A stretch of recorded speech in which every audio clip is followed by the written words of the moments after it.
Okay, welcome back to the channel. Little bit of housekeeping. Dirty Jersey blades are sadly still out of stock, but I'm working on it. They're sort of a pain in the ass to assemble, and I'll explain more when I get them back in. But many of you asked for underwater footage of the new Max blades on the big bucktail jig I had pictured on the website, so here it is.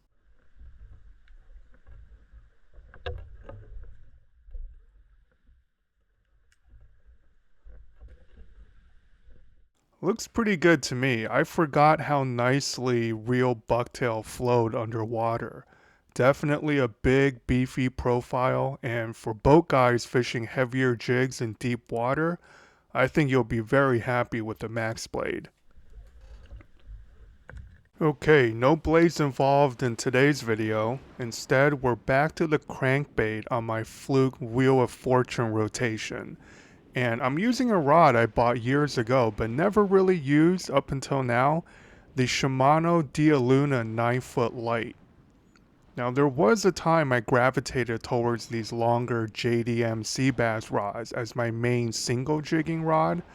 Some of you might recall the Dialuna and Lebrac's AGS reviews on this channel, but that's been mostly eclipsed by the 760s and lesser brethren. Finally, I found a perfect, though admittedly rather niche role that this Dialuna shines in, long distance cranking from shore for flatfish.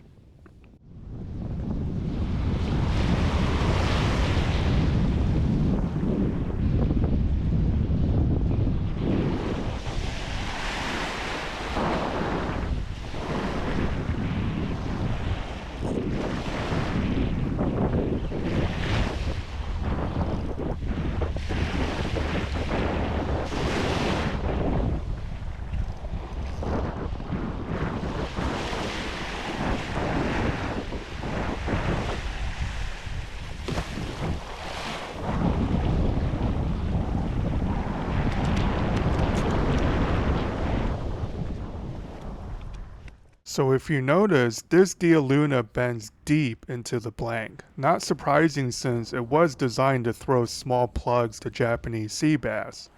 I do prefer, however, a faster taper for jigging, not extra fast, but slightly faster. I want quicker access to the backbone on a jig hook set. But the thing that makes it a dubious jig rod is what makes the Dialuna a perfect small hardbait rod, like these small crankbaits I'm throwing. This thing keeps fish pinned.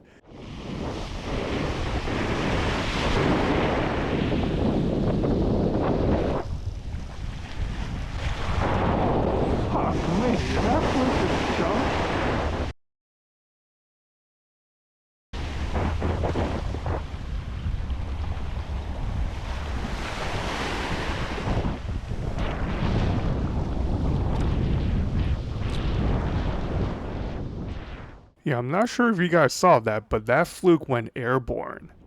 Now, as you can see, I am rotating through different crankbaits as well, only because I have so many collecting dust in my freshwater boxes. That first one is a LC 2.5, this one is a HKML something or other from Japan, but my standard crankbait for fluke remains the Evergreen Flat Force, which you'll see later on. But back to the rod for a second. The butt section is a little bit too long, for sure. You'll see the butt catch in my jacket while leaning into the fish on the hook set. Minor but slightly annoying. I do generally prefer bait casting rods for crankbait fishing, but as I mentioned in a previous video, using braid to leader instead of straight fluorocarbon, there is something to be said about a spinning combo for crankbaits and jerkbaits. Spinning reels have inherently smoother drag output than bait casters, and you can get away with a slightly faster action on the rod and still land most of your fish.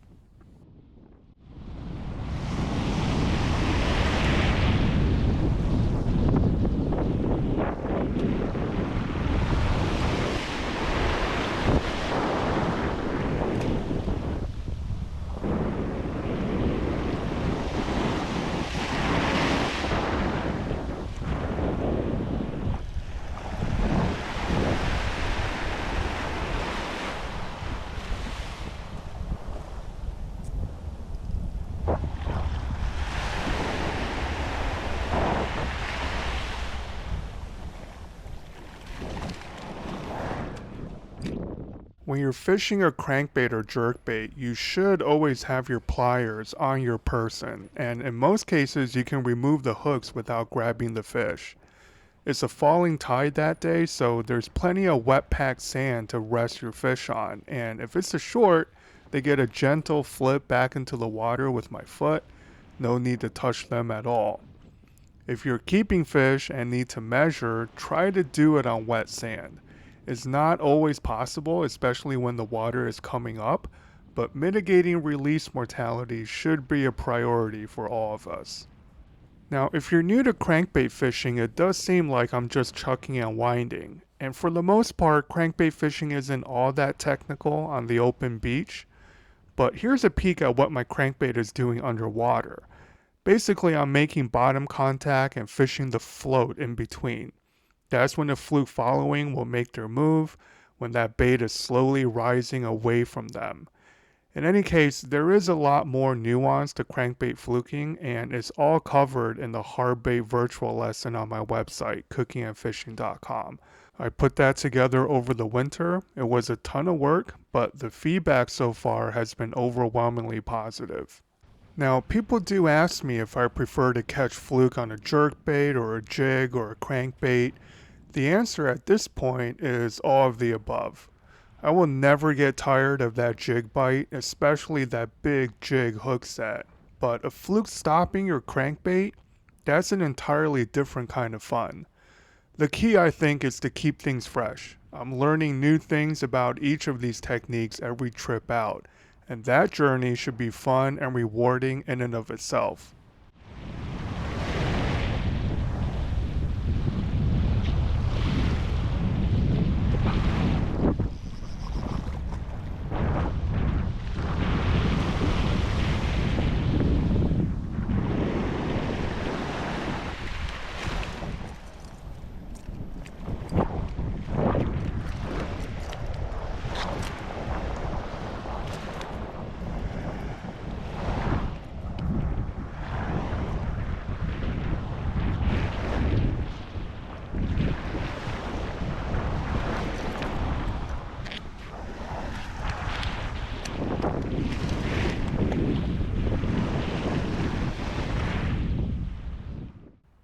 So here I'm back to the Evergreen Flat Force, the flat-sided crankbait that I've caught most of my fluke on so far. It certainly has become my crankbait of choice for fluke anyway. My line setup is exactly the same as when I'm single jigging, PE1, YGK, or X braid. They're exactly the same braid. It's 22 pound in YGK and 8 pound in the X braid. To a 12-pound section of Sunline Sniper Fluoro as leader, and from there a decoy EX Snap size 1 to the crankbait. I always remove the stock split ring as well. As always, everything I'm using will be listed in the description below, so you don't have to take notes now. Oh, come on, wait.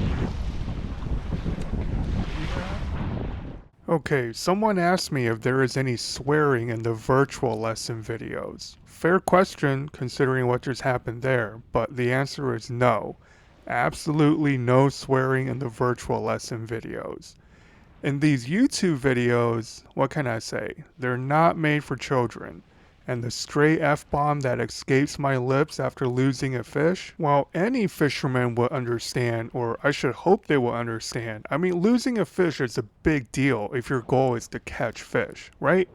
I'm not in the losing fish business. I'm in the catching and landing fish business. Anyway, as you can tell, I've been getting some pretty Looney Tune emails and DMs about my, quote, foul language on the channel. And I can't help but question if these people even fish. Do they drop fish and just carry on as if nothing happened? I don't understand.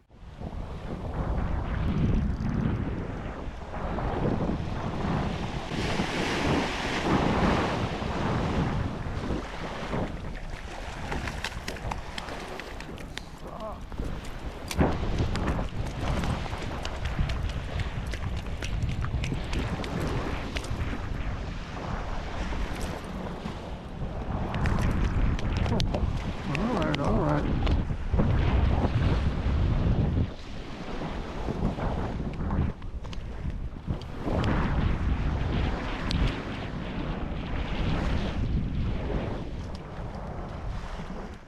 So by the way, this is not the proper way to measure fish. For an accurate measurement, you want to lay the fish over the tape or preferably a measuring board of some kind.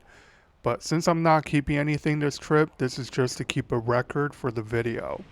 Do note that pulling the tape over the fish is less accurate than what I'm doing, which is stretching the tape flat above or below the fish. When you pull the tape over the fish, the curvature of the fluke will give you a false reading, and the thicker and larger the fish, the more inaccurate your final measurement will be if you do it that way.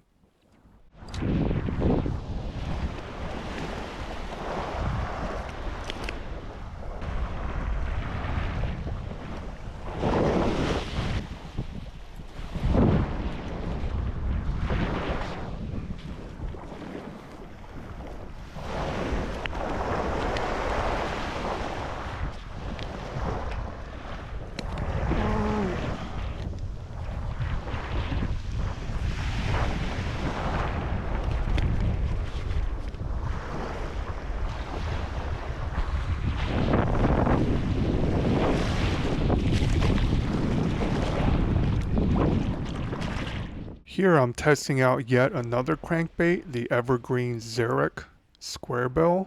Now notice when I'm fighting this fish, how I keep walking with it up the beach. If you hook into a fish that wants to run parallel to the shoreline, you have to move with it. Don't just stand there and let it take line. You want as little distance between you and the fish as possible, so when you get your chance, you can float them onto the sand very quickly.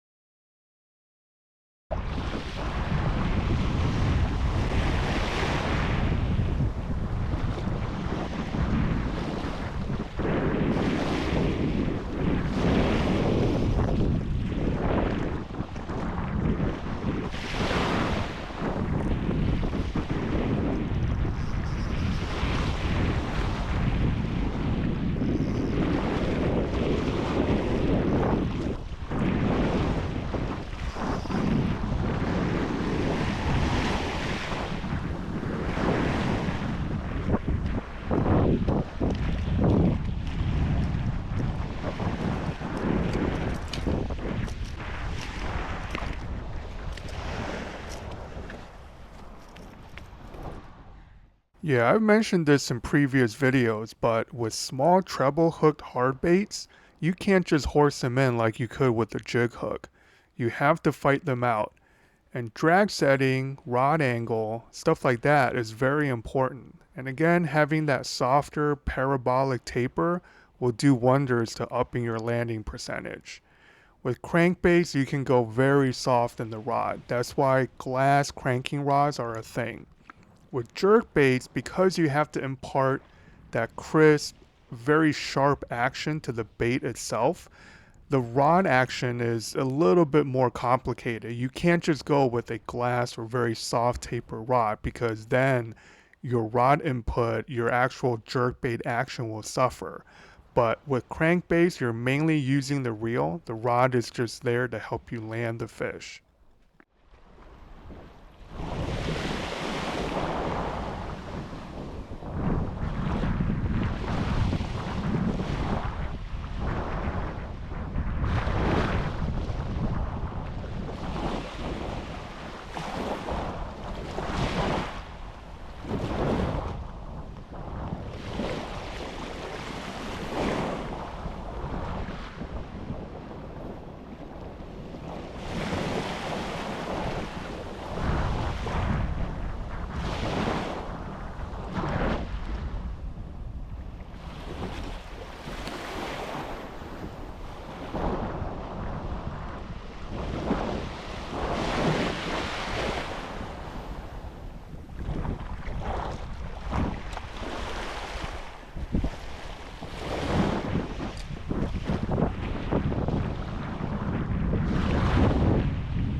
Yeah, there's another crazy fluke. Some fish just have more spirit. And some of my biggest fluke, by the way, they come in rather easy and start freaking out only when they're on the sand. In any case, I only had about 3 hours to fish, so I'm happy with this quick and dirty double limit, on the crankbait no less. Hope you guys enjoyed. Now next week, who knows, back to the single jig perhaps? Maybe jerkbait, maybe swim bait? Okay, thanks for watching, tight lines, and stay tuned.